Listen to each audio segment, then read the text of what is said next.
Doutora Eliane Lustosa, por favor, diretora do BNDES. Sua vez, muito obrigado, sua presença.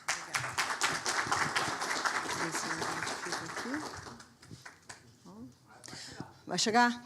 Tá bom, vai dar certo, né? A gente fé vai dar certo. Então, eu queria agradecer, né, a oportunidade de estar aqui conversando com os senhores. Realmente, quando o Carlos Borges me ligou e propôs, eu falei, puxa, aqui, assim, para o banco, que honra poder estar aqui, né? E, de fato, tem sido... Eu vou focar mais na discussão, na atuação da BNDESPar, né, que é a nossa atuação em mercado de capitais, mas tem sido uma interação muito positiva, muito positiva. Agora, não tem sido fácil. Às vezes eu pergunto, será que eu vou conseguir sair do lado de lá? Né? No meio do caminho, eu estou há 2 anos e meio no banco, né? Quando eu cheguei, a convite da Maria Sílvia, no primeiro momento, eu já passei pelo setor público várias vezes. Há muitos anos atrás, fui diretora financeira da Petros, né? E o que eu mais fiz foi fazer processos. Né? Eu não gosto de fazer processos, mas eu entendo que processos são relevantes porque não adianta eu estar confortável com o que eu estou fazendo, com a minha cabeça. É importante que todos, e no caso do setor público, são os donos dos recursos, estejam confortáveis com o processo decisório e que esse processo esteja disponível para uma auditoria posteriori. É natural, isso faz parte não só do setor público, no setor privado, como diretora financeira de várias empresas que eu participei, eu tenho que prestar contas para o Conselho de Administração, que, por sua vez, presta contas na Assembleia Geral de Acionistas para os donos da empresa. Então, é natural a prestação de contas, transparência. Minha tese de doutorado foi isso, governança corporativa, né, como que se isso, de fato, cria valor nas empresas. Então, quando eu aceitei vir para o banco, voltar para o setor público depois de muito tempo, o que me pautou foi justamente a perspectiva de transformar o mercado de capitais. Porque o banco, da agulha ao avião, estamos em todas as transações, de todos os tipos. E aqui a Gisele falava da Copel. Somos relevantes acionistas da Copel, como da Vale, de outras tantas empresas. Então, o que a gente tem discutido muito no banco, e aí eu vou falar um pouco da política voltada para o mercado de capitais, mas enquanto o banco é acionista das empresas, tem um papel fundamental justamente buscando que essas empresas tenham mais responsabilidade na ação com os seus diversos stakeholders. É um papel um pouco não tão objetivo, mas importantíssimo, que pode fazer a diferença, assim como os outros investidores institucionais, fundos de pensão. Nós podemos mostrar, e devemos, e principalmente um banco público, tem que exigir das empresas práticas responsáveis na sua atuação. Então, esse é a ênfase, né? Deixa eu ver se eu vou conseguir entender aqui para que lado. Só não consigo... Ah, foi. Peraí. Então, agora, essa vai... Okay. Bom, então, ok. Qual é o objetivo, então, né, da atuação do BNDES em mercado de capitais?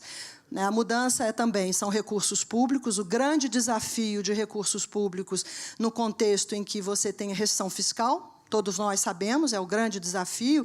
Então, é importante justificar o uso desses recursos, que eles sejam transformadores. Então, vamos dizer assim, dos avanços, mas sendo um banco público, também é importante registrar que o banco público ele age de acordo com o governo, com a decisão de governo. Então, o banco foi o banco das privatizações, foi o banco que levou a primeira empresa ao mercado de capitais, quando foi no novo mercado, que é o nível mais alto de governança corporativa do mercado de capitais. O banco, literalmente, trabalhou em conjunto com o Banco Central, com a CVM, levou a CCR, que foi a primeira empresa, e hoje as empresas que emitem papéis fora do novo mercado têm que explicar por quê. Então, o BNDES teve um papel fundamental.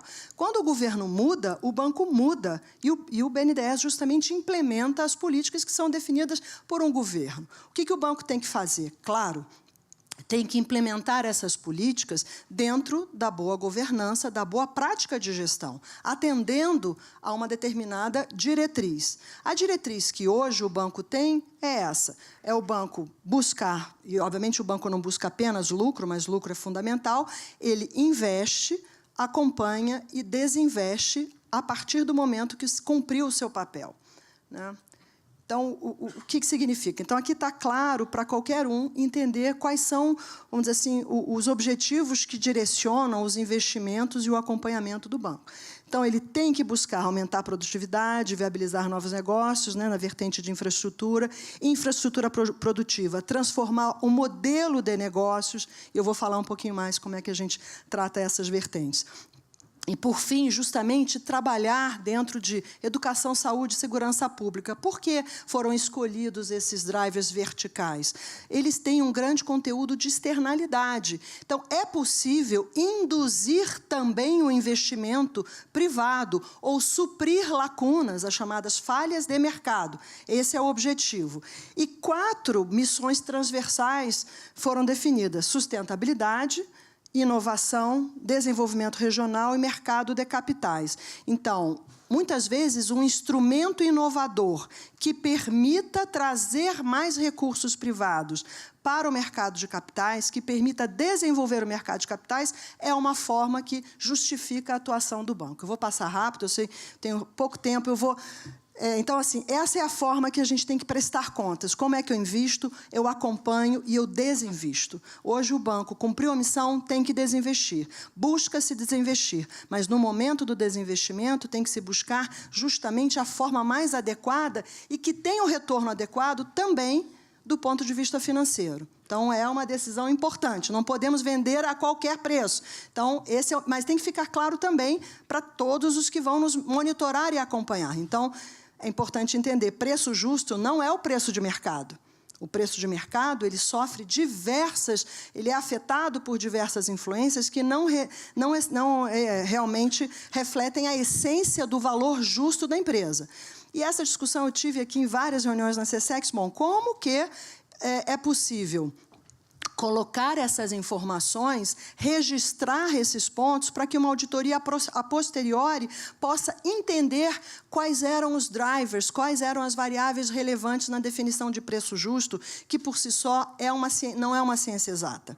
Ele reflete percepções a respeito de algumas variáveis importantes, mas também não é rocket science. Nós temos muito... É possível, e todos fazem isso, né, quando você presta contas ao seu conselho de administração, a prestação de contas que o valor justo justifica entrar ou sair de um determinado investimento, ele é possível de ser colocado em números e informações e a conta ser depois avaliada.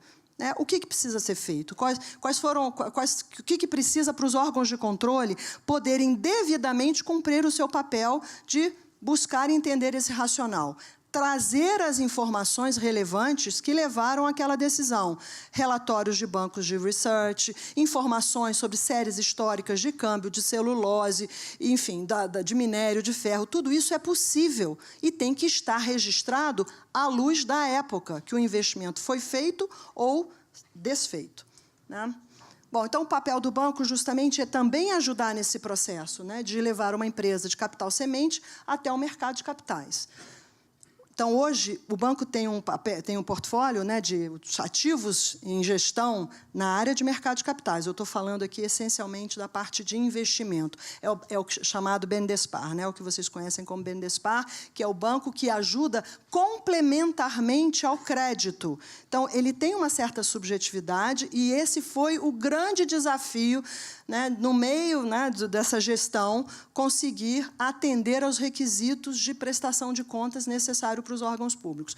Mas 84 bilhões de ativos, e nós investimos em 125 empresas de forma direta e 181 de forma indireta via fundos. Se excluirmos as 5 principais empresas, que são empresas grandes, esse valor se reduz para 25 bilhões. O ano passado, desinvestimos 6,6 bilhões. Esse ano, a meta, 12 bilhões. Mas a forma de desinvestir, ela é muito relevante, e hoje é o que eu vou colocar aqui. Nós temos todos os instrumentos e documentos que dão conforto à equipe técnica de poder fazer um desinvestimento com a devida prestação de contas. Aí foi um processo bastante complexo, mas acho que a gente conseguiu avançar em parceria aqui com o TCU.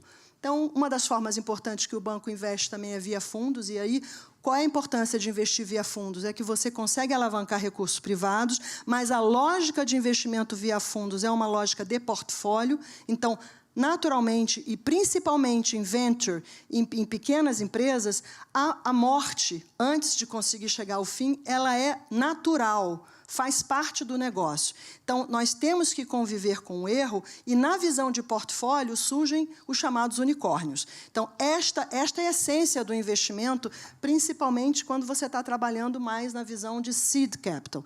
Naturalmente, o banco tem convergido mais na busca de seed, venture, empresas menores, mas como em volume o total de investimento em empresas grandes é tão grande, ele ainda não se faz sentir hoje no portfólio do banco.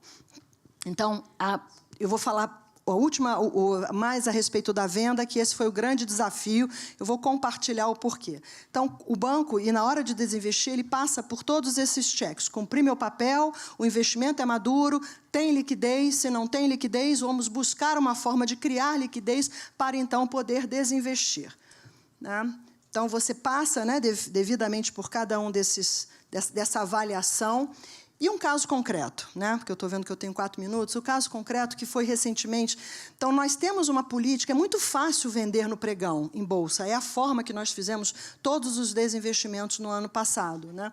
Porque você vende, claramente você identifica que você vendeu acima do preço de mercado. Né? E a venda ela é feita a partir, como eu disse, da percepção de que o valor justo ele está abaixo do preço de mercado. Ou seja, não existe ainda perspectiva de rentabilidade adicional, além daquela que o mercado já apresenta. Então, é o momento de vender. Então, pode-se vender pregão, leilão ancorado, o chamado Accelerated Book Building, oferta 476, enfim, são várias formas.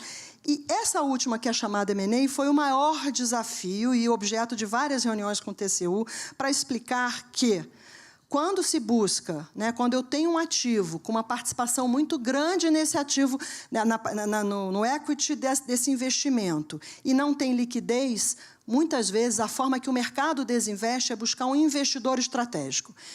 Qual é a nossa dificuldade? Eu tenho que explicar por que eu escolhi um determinado banco que vai acessar os investidores estratégicos e como esse banco presta contas de que aquele foi o investidor que ofereceu as melhores condições para a venda daquele ativo. Então, esse aqui é o resultado. Nós concluímos essa última etapa agora, há 2 semanas atrás, aprovamos a chamada nova Resolução 101, que é a que permite justamente essa venda, que, ao fim e ao cabo, vai gerar mais valor para o banco, com a devida governança e prestação de contas. E essa etapa de baixo, ela é toda definida. O banco ele vai registrar dentro dos seus arquivos, que nós também teremos, todo o processo de estratégia, marketing perante os potenciais investidores, diligência, buscar uma oferta vinculante até o fim da operação. Isto é o dia a dia do mercado de capitais, mas para nós, num contexto desafiador, né, foi um grande resultado, conseguimos chegar a algo que parece que vamos ter condições de avançar e, dessa forma, evitar justamente que se tome uma decisão de venda na forma que não é a melhor, não é a mais inovadora, como foi dito aqui. Né? Então, muitas vezes, o resultado, não vamos fazer isso não, porque os órgãos de controle não vão aceitar, não vão entender. Né? E depois de muita discussão e interação, né, apesar de uma descrença de muitos, né, e a interação com os órgãos de controle, aqui com o SESEX no Rio de Janeiro, que nos permitiu ter a coragem de avançar nesse formato. Assim como a Petrobras avançou de outra forma, a gente buscou uma forma que vai permitir, né, e já tem alguns casos em andamento, onde entendemos que é a melhor forma do banco poder justamente viabilizar as vendas quando entende que o processo já cumpriu o seu papel, né, que o seu papel naquela empresa já foi cumprido. Então, esse aqui é um processo, foram vários processos desenhados, né? Isso aqui resulta ali criação de comitês que permitam justamente o devido contraditório e que esse contraditório esteja devidamente registrado em ata, com percepções a favor ou não, porque nem sempre assim eram feitas. Foi criado, eu acho que esse é um ponto interessante, o comitê de avaliação, porque eu vi, como é que eu justifico, como é que o papel aceita tudo, valor futuro, você pode colocar perspectivas completamente absurdas. Esse comitê, ele hoje tem ata, tem pessoas de diversos departamentos que participam e registram e discutem as premissas da avaliação. E elas ficam devidamente registradas e guardadas para uma auditoria a posteriori. Né? política socioambiental, porque é um dever também agir, né? É o intangível, mas ela foi também aprovada, então nós temos a obrigação e o dever de buscar incentivar, né, e vocalizar o interesse de que a empresa tenha uma boa prática socioambiental. Aqui não vou entrar no detalhe, mas é só para dizer, são todos os normativos que foram feitos e refeitos à luz dessa estratégia desenhada no banco. Então, você tem diretrizes, produtos, todos esses documentos devidamente alinhados com o que se busca fazer. O que está com vermelhinho, que é o programa de stewardship e a política de barreira e conflito, são os que estão ainda em andamento. Então, justamente, o banco ele tem o crédito, tem a participação acionária, nós temos que atender a lei das SA. Então, é muito importante, eu não posso ter abuso do controlador, porque a lei das SA não permite. Então, se eu coloco o dinheiro numa companhia pública, eu não tenho um voto melhor do que outro minoritário, eu tenho que respeitar os minoritários. Então, esse é um dever, né, como investidor institucional. Último slide, por fim. Então, aqui colocando que entre os pares, que são bancos de investimento, né, BNDES é um banco de investimento que tem por objetivo incentivar o desenvolvimento, e no mercado de capitais dentro do governo, acho que é o órgão que tem, né, no seu DNA esse objetivo. Se olharmos e compararmos com os nossos pares no México, Canadá, Alemanha, Espanha e Japão, a partir de informações como relatório anual online, portal de transparência com requisição de informação, estatísticas detalhadas online, identificação do cliente, sim, sim, sim. Isso foi uma evolução. E essa evolução, sem dúvida, contou com o apoio do TCU, com a interface, foi muito importante. Aí eu dizendo para o meu público, é importante também que... tem queixas, infelizmente, eu estou na ponta de duas perguntas, né? Eu conheço bem mais do que 20 pessoas que foram auditadas, que estão com processos, né, pelo TCU, histórias muito tristes, né, enfim, porque estão no âmbito, né, de um processo que não é fácil, quando você olha a pessoa física, que tem que prestar contas em relação a questões que não fizeram nada errado, de um lado, mas até se descobrir, é importante investigar. De outro lado, eu também identifico como uma pessoa que busca, né, soluções inovadoras, porque a primeira reação foi: vamos parar de fazer tudo. Não dá, porque o órgão de controle não vai nos deixar fazer. Então, a percepção que eu tive, né, de fato, com as conversas, fomos evoluindo. Nós melhoramos o nosso processo para que ficasse mais claro para o órgão de controle, e tenho a percepção de que também, para os órgãos de controle, houve essa conversa na percepção de que o caso do BNDES é um caso um pouco complexo, porque, como investidor, nós temos que atender à lei das SA, nós temos que respeitar os demais investidores. Mas isso não significa que não devemos prestar contas do recurso público. Então, esses processos, eu entendo que hoje, né, foram aprimorados, serão sempre como devem ser, mas estamos aptos a avançar dentro da nossa missão. Obrigada.